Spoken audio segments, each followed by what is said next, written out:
સુરતમાં ઈચ્છાપોરમાં એક યુવાનનું મોત નીપજ્યું હતું તો રાત્રે અજાણ્ય સાથે ઝઘડો થયા બાદ યુવાનને ચપ્પુ મારી દેવાથી હત્યા થઈ હોવાની આશંકા કરાઈ છે। સુરતમાં કાયદો અને વ્યવસ્થાની સ્થિતિ સામે આક્ષેપો કરાઈ રહ્યા છે ત્યારે ઈચ્છાપોરમાં 38 વર્ષીય સંજય સોણવણી નામના યુવકનું મોત નીપજ્યું હતું। રાત્રે કોઈ ઈસમો સાથે મારામારી થઈ હોવાની પરિવારે આશંકા વ્યક્ત કરાઈ હતી અને અજાણ્યા માતાભારે ઈસમોએ ચપ્પુના ઘા મારી હોવાની આશંકા વ્યક્ત કરી હતી। તો ચપ્પુના ઘા વાગવાથી યુવાનનું હોસ્પિટલ નમેચાને મોત નીપજ્યું હોવાનો પણ આક્ષેપ કરાયો છે। હાલ તો ઈચ્છાપુર પોલીસે આ મામલે ગુનો નોંધી વધુ તપાસ હાથ ધરી છે।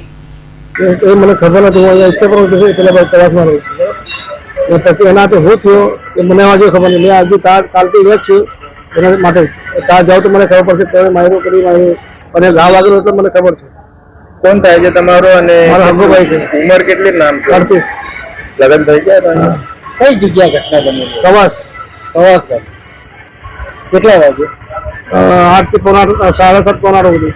એમને શું મારેલું શરીર? ઘાવ છે, ચપ્પુનો ઘાવ છે। ચપ્પુનો ઘાવ। શું કામ કરે છે? કેટલા છોકરા છે? છોકરો નથી, શું કામ કરે? કલર કામ કરે। પોલીસ ફરિયાદ થઈ ગઈ છે? હા, થઈ ગઈ। તમે એમના ભાઈ છો? હા।